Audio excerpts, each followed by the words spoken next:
My name is Doris Nguyen, and I am with the Olson Company. And just the format of this meeting, I just want to let you know that at this point we don't have a site plan. I know everyone is interested in what we're going to do and talk about that. But at this point in the project, we are very early on in what's called due diligence.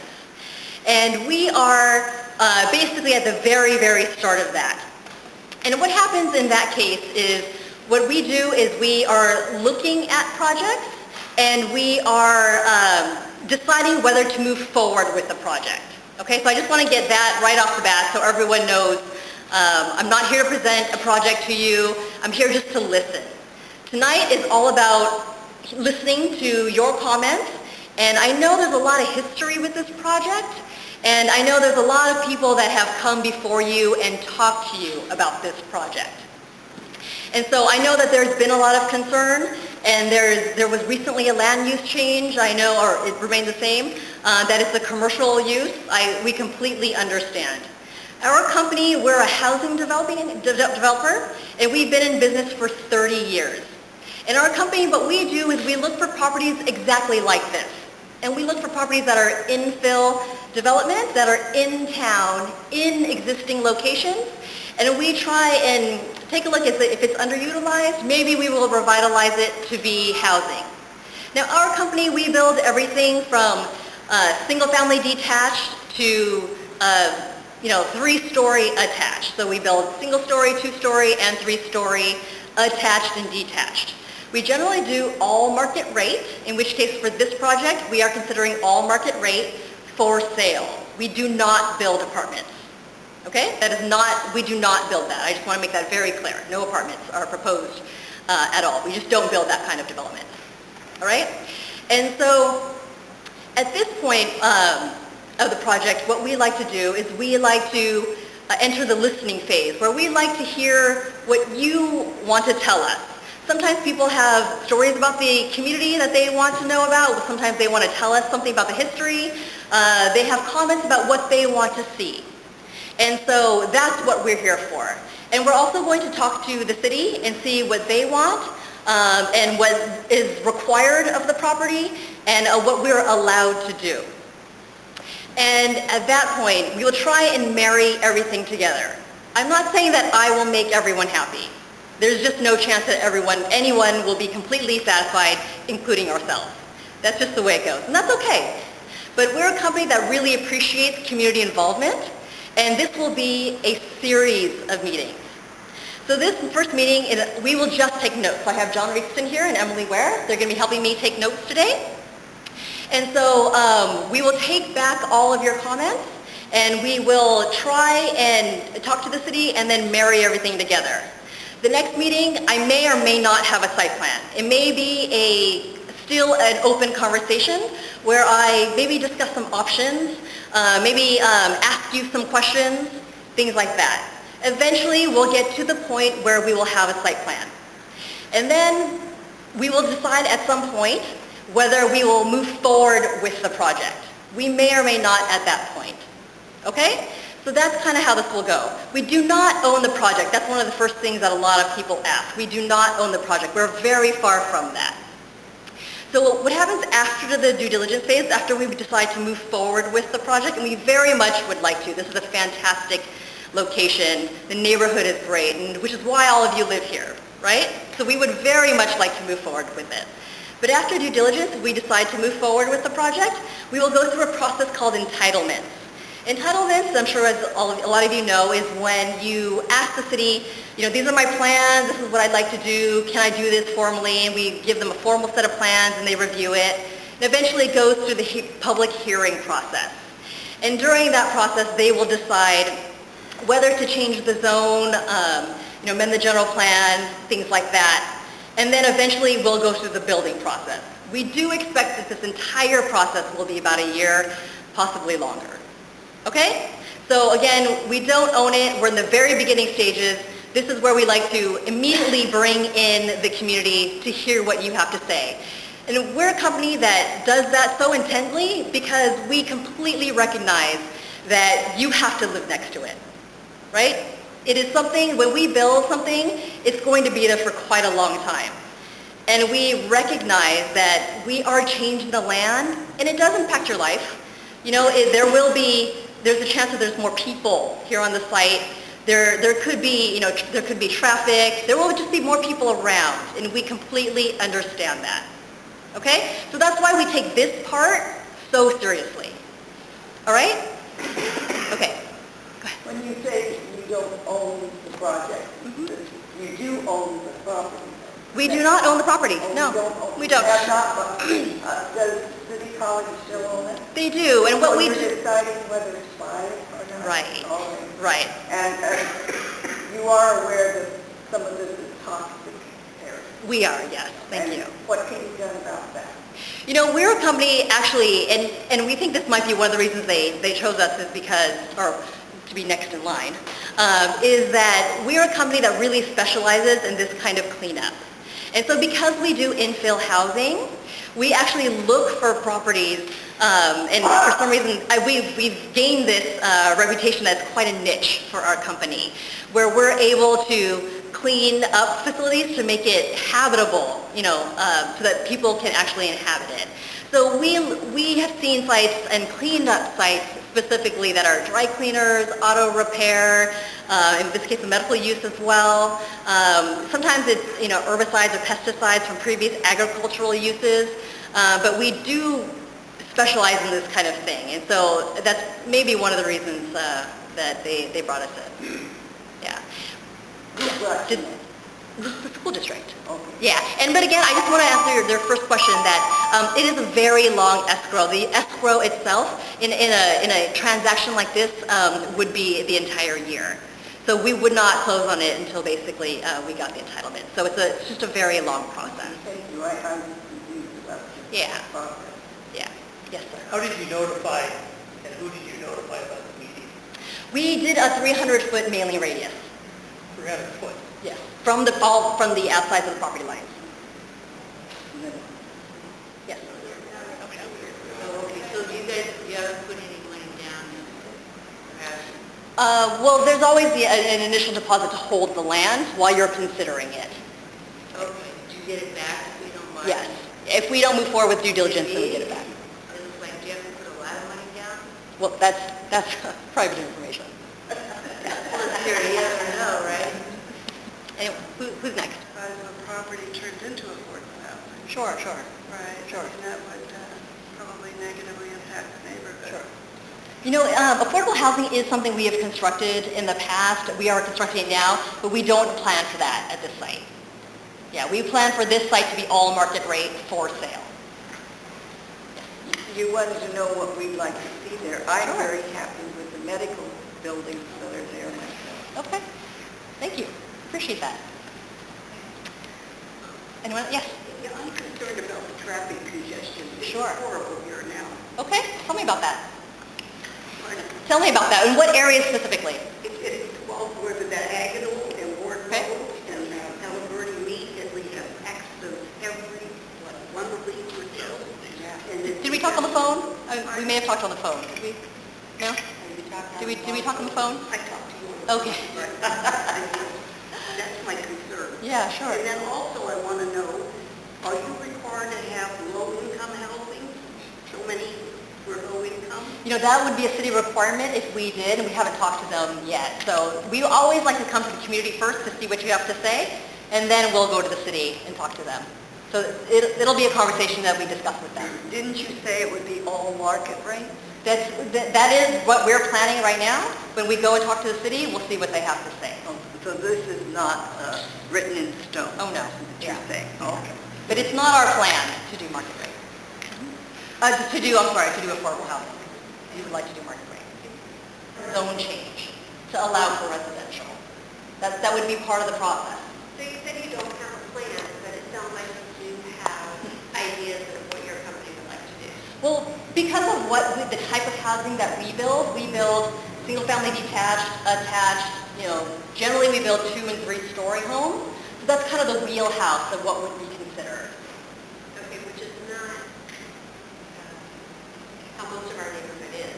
Sure. Most of these are single-story homes. Sure. Which I reflect in the understand. neighborhood. So does that fit in with your plan, or is that not enough capacity? You know, what we generally like to do is when we are adjacent to a single-story neighborhood, which oftentimes we are, we do like to consider the construction of putting either yards, private backyards against them, turning windows, frosting windows, things like that, so people still maintain their privacy, and just allows us to have the density of the two-story. So the point is to increase the density there. Well, I think a sensitive topic here because that was trying to get split past us as a community. Okay. Am I right on this? Yes. Tell me about that. And tell you about that? Well, I did hear some things, but I expected to hear, yeah. To hear it again. Yeah. Everybody here knows that was something that was trying to be done. Okay. And as we are, as we already have, it's already built out, we already have traffic issues, accident issues. Okay. We have small children that live in the neighborhood that I can't let them cross the street here by themselves. I'm concerned when I'm crossing across the street. It's not safe. Along a zone change to allow for residential. That would be part of the process. So you said you don't have a plan, but it sounds like you do have ideas of what your company would like to do. Well, because of the type of housing that we build single-family detached, attached, generally we build 2- and 3-story homes. So that's kind of the wheelhouse of what would be considered. Okay, which is not how most of our neighborhood is. Sure. Most of these are single-story homes. Sure. To I reflect completely the understand. neighborhood. So does that fit in with your plan, or is that not enough capacity? You know, what we generally like to do is when we are adjacent to a single-story neighborhood, which oftentimes we are, we do like to consider the construction of putting either yards, private backyards against them, turning windows, frosting windows, things like that, so people still maintain their privacy, and just allows us to have the density of the two-story. So the point is to increase the density there. Well, I think a sensitive topic here because that was trying to get split past us as a community. Okay. Am I right on this? Yes. Tell me about that. And tell you about that? Well, I did hear some things, but I expected to hear, yeah. To hear it again. Yeah. Everybody here knows that was something that was trying to be done. Okay. And as we are, as we already have, it's already built out, we already have traffic issues, accident issues. Okay. We have small children that live in the neighborhood that I can't let them cross the street here by themselves. I'm concerned when I'm crossing across the street. It's not safe. So we would actually apply for a zone change to allow for residential. That would be part of the process. So you said you don't have a plan, but it sounds like you do have ideas of what your company would like to do. Well, because of the type of housing that we build single-family detached, attached, generally we build 2- and 3-story homes. So that's kind of the wheelhouse of what would be considered. All of our communities end up having open space, but I will say it will be HOA maintained. Our company does, when we create homes and we create a community, they are managed by a professional homeowners association, so the residents will manage it. We are actually, we stay on with the communities for 10 years or more, and that's through our Champion program, and that's because we do sell to a lot of first-time home buyers, and we do find that sometimes they aren't accustomed to living in an HOA, and that HOA, we teach them, we stay on with the community so that we can teach them to maintain the property, have people bring in their trash cans, things like that. The reason I bring in the HOA is because that open space would be managed by the HOA and it would be for the residents who live there. That's why I bring that up. Yes. How much interaction have you already had with the city and our Councilwoman Mungo on this? But regarding the conversations with the city, we definitely are a company that engages heavily with the cities, with the community, and with the council members. But we always like to come, the very first thing we do is we come and engage the community first.